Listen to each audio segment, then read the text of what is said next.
Hier hinter mir seht ihr eine der bekanntesten Geburtsstätten der Welt. Was es hiermit auf sich hat, wo das Ganze liegt und ob sich eine Reise hierher lohnt, das zeigen wir euch in diesem Video. Let's go!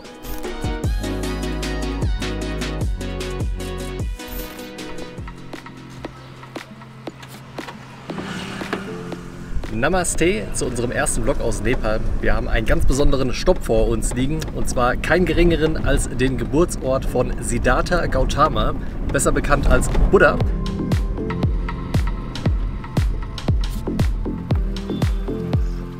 Wir starten hier im Busterminal in Pokhara und haben jetzt so ungefähr, ich würde sagen, 8-9 Stunden vor uns. Man weiß nie so ganz genau weiß man das nicht. In Nepal dauert es auf jeden Fall ein bisschen länger, aber ich würde sagen, die Beinfreiheit hier ist eigentlich ganz gut. Und der Bus kostet, glaube ich, 9 Euro pro Person, von daher, let's go!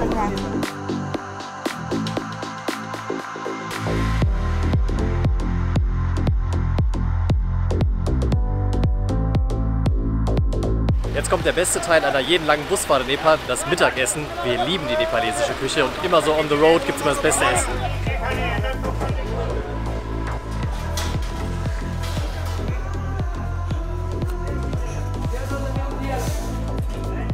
Das Geile ist hier, das Essen ist mega lecker, es ist günstig, also eine Portion kostet so 1,80 Euro und es ist komplett vegetarisch. Man kann sich an dem Buffet so viel nehmen, wie man will, also das ist auf jeden Fall traumhaft hier.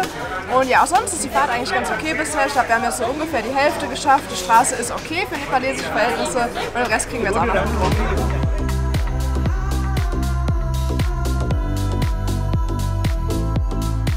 Wir haben die Berge auf jeden Fall hinter uns gelassen. Hier ist jetzt wirklich ein absolutes Flachland und haben jetzt so, ich glaube, 4:30, also sind jetzt so 9 Stunden unterwegs.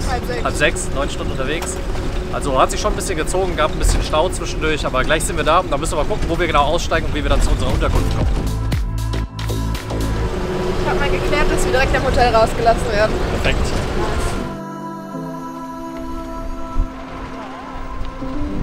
Wir sind angekommen in Lumbini, aber nicht direkt in der Stadt selbst, sondern hier bei der großen Tempelanlage, die zu Ehren des Geburtsortes von Buddha errichtet wurde. Und angeblich ist die beste Area, um hier runterzukommen, so südöstlich des Parkes. Und der Bus hat auch direkt hier gehalten und ich glaube, unsere Unterkunft ist nur ein paar Gehminuten entfernt. Von daher sollte das eigentlich ganz gut klappen jetzt. Namaste, hello. We do have a reservation. Yeah. Okay, nice. Air conditioning. Nach 9 Stunden haben wir es geschafft. Wir sind angekommen hier in unserer Bleibe für die nächsten 2 Nächte im Hotel Kantak. Und wir sind auf jeden Fall sehr freundlich begrüßt worden. Haben hier ein Doppelzimmer, was eigentlich echt gut aussieht, mit eigenem Bad, Klimaanlage, die wir auf jeden Fall brauchen werden. So, ihr seht es, wir packen unsere Sachen wieder. Ja, das ist unsere Klimaanlagensituation aktuell, gerade einfach offene Fenster um 7 Uhr abends bei immer noch 36 Grad. Da oben kommt leider nur warme Luft raus. Wir wollen nicht pingelig sein, aber es ist einfach übertrieben heiß und wir hatten ein Zimmer mit Klimaanlage gebucht und ja, es funktioniert aktuell einfach nicht. Die Elektrizität hier im Gebäude ist ein bisschen zu schwach und die Leute waren auch super hilfreich und haben versucht zu helfen, aber es bringt nichts und es gibt ganz viele Unterkünfte hier noch in Laufnähe, ein bisschen wieder zurück da, wo wir im Bus angehalten haben. Da suchen wir uns jetzt noch was raus, weil sonst, glaube ich, drüber kein Auge zu heute Nacht. Namaste. Das ist 3500. 25 Euro pro Nacht mit Frühstück. Ja, ist jetzt nicht günstig für Nepal, aber... Ja. I would take the vegetable noodles. For me, the vegetable fried rice. Also wir haben gerade mal an der Rezeption nachgefragt, was wir denn morgen am besten machen sollen, weil hier am Geburtsort von Siddhartha Gautama gibt es halt eine riesige Tempelanlage, die super weitläufig ist und man braucht halt irgendwie ein Fahrrad oder einen Rikscha oder einen Tuk-Tuk oder so, um das zu erkunden. Und dadurch, dass es halt hier gerade so ultra heiß ist, werden wir wahrscheinlich einen Rikscha nehmen oder so einen Tuk-Tuk. Da gehen wir morgen einfach mal vor die Tür, glaube ich, und fragen uns mal so ein bisschen durch. Ich glaube, das ist kein Problem, hier jemanden zu finden, der das für einen erledigt und ja, sind sehr gespannt. Ich freue mich auf jeden Fall, es gibt ganz, ganz viele Tempel, es wird spannend zu sehen.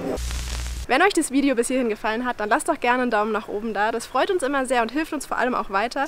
Und falls ihr mehr Videos von uns sehen wollt, zum Beispiel Vlogs aus Nepal, aber auch ganz viele andere Videos, alles zum Thema Weltreise, dann lasst gerne ein Abo da und jetzt geht's weiter im Video.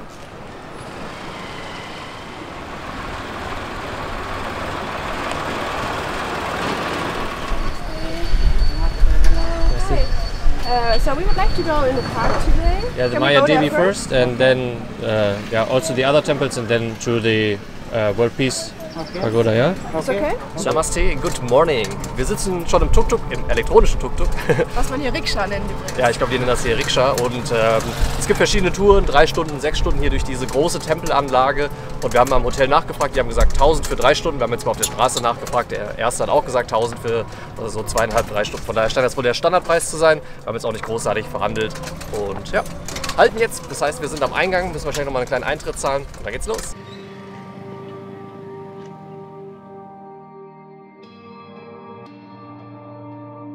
Der erste Stopp ist direkt der Maya Devi Tempel. Das ist der Tempel, der tatsächlich dort genau errichtet wurde, wo Siddhartha Gautama geboren wurde. Und hier davor ist so eine Buddha-Statue, so Buddha als kleines Baby. Das wurde von den Thailändern gestiftet und ist auf jeden Fall ein sehr beliebter Fotospot bei den Einheimischen hier. Und ja, hier im Hintergrund sieht man den Maya Devi Tempel. Da laufen wir jetzt mal hin.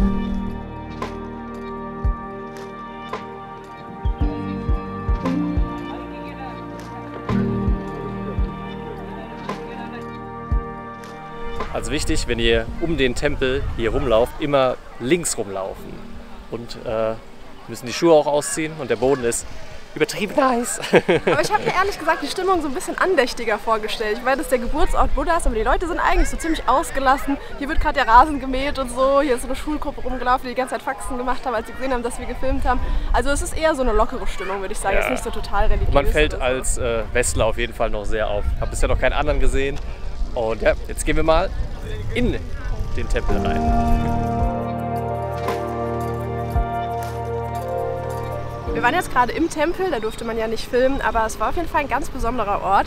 Da ist dann eben ein Stein, der natürlich auch geschützt ist, so unter Glas. Und da steht, das ist der Geburtsstein Buddhas. Also genau an diesem Ort wurde Buddha geboren. Und es ist jetzt schon was Besonderes, hier zu sein, wo quasi der Buddhismus so seinen Ursprung hat. Ja, vor allem, weil wir halt hier in Südostasien ja super viele buddhistische Länder gesehen haben. Also gerade Thailand, Laos, Kambodscha oder auch früher Sri Lanka sind natürlich die Länder, wo in der Buddhismus vorherrschend ist. Mit insgesamt, ich glaube, 500 Millionen Anhängern und ist damit die viertgrößte Weltreligion. Und wir schauen uns jetzt mal ein bisschen weiter hier um. Das ist ein wirklich schönes Gelände. Hier gibt es auch ein paar Bodhi-Bäume. Überall sind diese Girlanden, was man so aus Nepal kennt. Also es ist wirklich schön hier.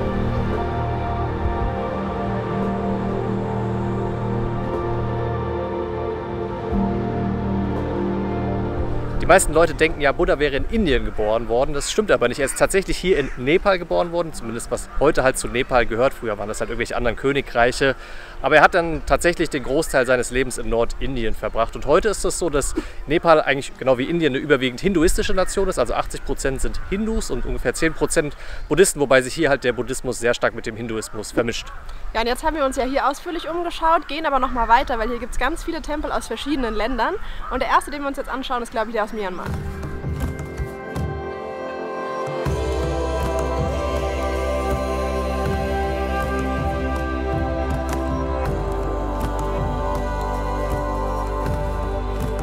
Hier hinter mir sieht man jetzt die komplett vergoldete Myanmar-Pagode, die der Shwedagon-Pagode in Rangoon nachempfunden ist. Ich war da selbst auch schon mal, 2016, ist bis heute einer der beeindruckendsten Tempelanlagen, die ich gesehen habe. Und ja, die ist hier so ein kleines Abbild davon, aber auch ziemlich cool. Und falls ihr euch fragt, wieso ich so eine süße Blüte im Ohr habe, die hat mir ein Nepalese hier freundlich überreicht. Generell sind die Leute sehr interessiert, weil halt einfach nicht viele Westler hier unterwegs sind. Man kommt schnell ins Gespräch und alle sind super freundlich. Und jetzt müssen wir mal noch überlegen, was wir noch so machen wollen. Es gibt halt wirklich Tempel von ganz, ganz vielen verschiedenen Ländern. Wir wollen uns auf jeden Fall noch den Thai, den nepalesischen und auch den deutschen Tempel angucken und die World Peace Pagoda, die ganz am Ende dieser Anlage steht.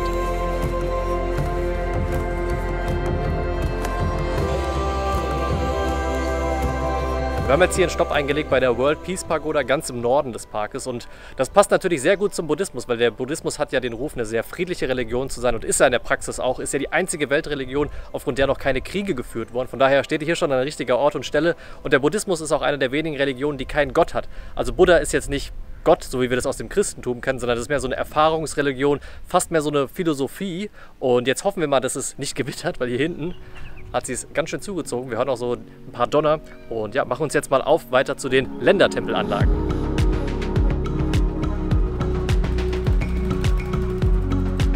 Die Gebäude sind wirklich toll, aber so richtig spirituelle Stimmung kommt nicht auf. Also ich habe es mir ein bisschen anders vorgestellt. Eben bei der World Peace Pagoda steht zum Beispiel, dass man ruhig sein soll. Dann ist da aber so ein Security Guard und der hört irgendwie laut Musik am Handy. Oder da sollte man dann seine Schuhe ausziehen oder da steht, dass man aufpassen soll, weil die geklaut werden können. Also solche Sachen wirken dann so ein bisschen komisch, finde ich.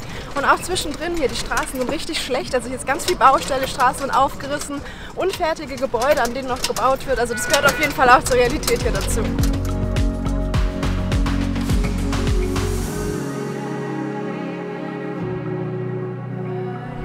Dieser sehr bunte, schöne Tempel, den ihr hier hinter mir seht, der nennt sich Lotus-Tempel oder auch der Deutsche Tempel. Also es gibt auch ein paar westliche Nationen, die hier wohl Tempel gestiftet haben, zum Beispiel eben der Deutsche, aber auch einen aus Frankreich. Und ja, der sieht ziemlich cool aus, den schauen wir uns das nochmal genauer an.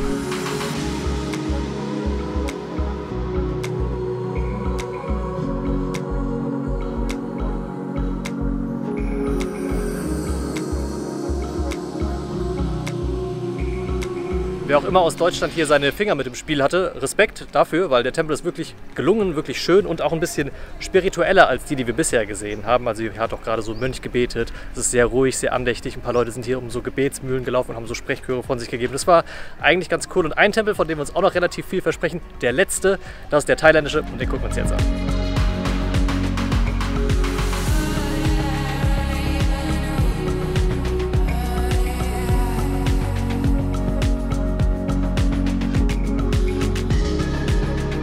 Hier stehen wir jetzt vor der Thai Monastery, die auf den ersten Eindruck auf jeden Fall an den Tempel in Chiang Rai erinnert. Den weißen Tempel, da waren wir auch gewesen. Der ist auf jeden Fall so ein bisschen im ähnlichen Stil gehalten. Und das ist das Coole hier dran. Man sieht einfach so viele verschiedene Tempelanlagen aus ganz, ganz vielen verschiedenen Ländern der Welt. Also wie sieht ein Tempel beispielsweise in Myanmar aus, in Kambodscha, hier in Thailand, in Japan, Korea und ganz, ganz vielen anderen Ländern. Das ist auf jeden Fall richtig cool zu sehen.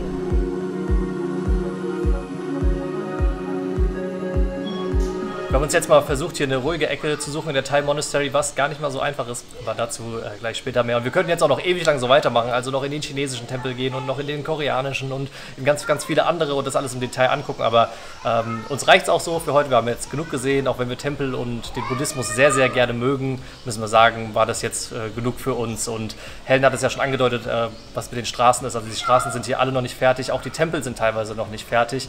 Also unser Fazit von der Tempelanlage hier, das fällt ein bisschen gemischt aus. Ja, das liegt aber nicht nur daran, dass noch so viel Baustelle ist, sondern auch so ein bisschen an der ganzen Stimmung, die hier herrscht. Also hier sind natürlich viele Leute, die das hier als Tourismusattraktion sehen, wobei eigentlich keine Westler hier sind. Also ich glaube, wir haben 2 andere weiße Menschen gesehen. Ich glaube, die meisten sind schon aus Nepal oder vielleicht auch Indien oder so. Aber man merkt, dass sie halt nicht zum Beten hierher kommen oder so. Also es wirkt nicht so spirituell. Die Leute sind eher laut und also dieses ganze Andächtige, was man sonst immer in so Tempeln oder so irgendwie hat, was wir ganz viel in anderen Ländern kennengelernt haben und immer sehr geschätzt haben, das kommt hier nicht so rüber. Ja, also es ist ja auch völlig in Ordnung. Man muss nur wissen, worauf man sich einlässt. Also wer irgendwie jetzt in Thailand viele Tempel gesehen hat und dort diese spirituelle, andächtige Stimmung schätzt, so ist es hier nicht. Aber was man sagen muss, was dieser Tempel oder was diese Tempelanlage halt hat, was andere nicht haben, ist halt einfach den Geburtsort von Buddha, also den Maya-Devi-Tempel. Das war schon ziemlich spektakulär. Das hat einen sehr nachhaltigen Eindruck entlassen. Die Anlage ist wirklich schön, noch mit diesen ganzen Fähnchen drumherum und so. Das hat wirklich, das war wirklich spektakulär. Und ich würde sagen, also wen sowas interessiert, also wer da Affinität für Buddhismus hat, für Tempel, für den kann sich den Weg hierher schon lohnen. Also ich meine, es ist halt ein Tag Anreise, dann ein Tag hier, also ein Tag reicht auch hier zu verbringen und ein Tag Abreise, quasi 3 Reisetage, nur um den Geburtsort von Buddha zu sehen. Das muss jeder für sich selbst entscheiden, ob man das möchte oder nicht. Wir würden sagen, es hat sich gelohnt. Es war schon cool zu sehen. Noch ein kleiner Nachtrag, das haben wir eben vergessen zu sagen. Wir haben das Ganze ja hier mit einem Rikscha-Fahrer gemacht. Was es genau gekostet hat, das schreiben wir nochmal im Blogpost auf, www.beiderbjorn.de. Schaut da gerne mal vorbei, da sammeln wir nochmal alle Infos hier zu Lumpini. Und ja, was aber ehrlicherweise vielleicht die bessere Alternative wäre, wäre das Ganze mit dem Fahrrad oder zu Fuß zu machen. Ja, das kann man sich in der Stadt leihen für 100 Rupien pro Stunde oder sogar noch günstiger, wenn man es den ganzen Tag ausleiht, weil das ist schon ein bisschen beschwerlich hier. Und man muss auch dazu sagen, es liegt sehr, sehr viel Müll hier rum, also in der Anlage geht es, aber besonders drumherum. Wir haben auch viele bettelnde Menschen getroffen, sogar Kinder. Sowas filme ich dann natürlich nicht, deswegen sieht man es jetzt im Video nicht, aber es gehört immer zur Wahrheit dazu. Und deswegen bleibt so ein gemischter Gesamteindruck. Also diese Tempelanlage in der Gesamtheit ist halt noch bei weitem nicht fertig. Vielleicht sieht das hier in 5 oder 10 Jahren komplett anders aus, aber aktuell ja, wollen wir euch sagen, worauf man sich einlässt, wenn man hierher kommt. Aber es bleibt trotzdem ein positives Fazit im Endeffekt. Mit Potenzial nach oben. Das auf jeden Fall. Also dann sehen wir uns im nächsten Video wieder und wir freuen uns auf Chitwan. Macht's gut. Ciao, ciao. Ja, die Unterkunft. Nee, das wollte ich nicht sagen. Ohne das? Wir sind wieder. Also der Tempel kostet. Ja, ich sag's an. Ich weiß gar nicht, was ich sagen soll. Das ist schwierig.